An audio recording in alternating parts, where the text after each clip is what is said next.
అందరికీ నమస్కారం అండి. Welcome back to Gottipati facts. తమ్ముళ్ళు చూశారు కదా, చంద్రబాబు నాయుడు గారు సంచలన నిర్ణయం తీసుకున్నాడు. అవునండి, చంద్రబాబు నాయుడు గారు సంచలన నిర్ణయం తీసుకున్నాడు. జగన్మోహన్ రెడ్డి గారు భయపడిపోయాడు.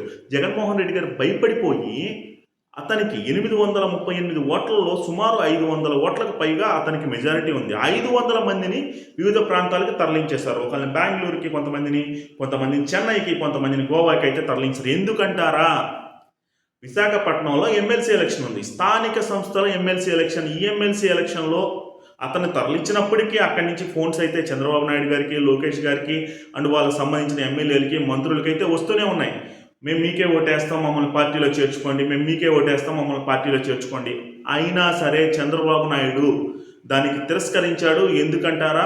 విశాఖపట్నంలో జనసేన అనేది స్ట్రాంగ్గా ఉంది, టీడీపీ కూడా స్ట్రాంగ్ ఉంది. ఈ రెండింటి మధ్య క్లాష్ వచ్చే అవకాశాలు ఉంటాయి. కొత్తగా వైసీపీ నుంచి ఎవరన్నా చేర్చుకుంటే వాళ్ళు పదవుల్లో ఉన్న వాళ్ళు కాబట్టి ఖచ్చితంగా అజమాయిషి చూపిస్తారు. కాబట్టి అక్కడ తెలుగుదేశం పార్టీ కార్యకర్తలు, జనసేన కార్యకర్తలకు, కొత్తగా వచ్చిన వైఎస్ఆర్సీపీ పార్టీ వాళ్ళకి ఇబ్బంది కలిగే అవకాశం ఉంది. కాబట్టి దాన్ని సున్నితంగా అయితే తిరస్కరించడం జరిగింది.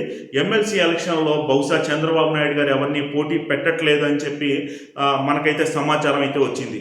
బొత్స సత్యనారాయణ గారు అయితే నామినేషన్ వేస్తారు. ఈరోజు మంగళవారం, ఈరోజు ఆఖరి రోజు.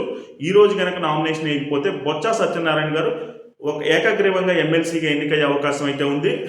మళ్ళీ ఇంకొక విషయం ఏంటంటే అండి, బొత్స సత్యనారాయణ గారు ఆల్రెడీ చంద్రబాబు నాయుడు గారితో, లోకేష్ గారితో టచ్లోకి వెళ్ళినట్టు, ఇది గెలిచిన తర్వాత నేను తెలుగుదేశం పార్టీలోకి కానీ, బీజేపీ పార్టీలోకి కానీ వస్తానని హామీ ఇవ్వడం జరిగింది అని చెప్పి అందరూ చర్చించుకుంటూ ఉన్నారు.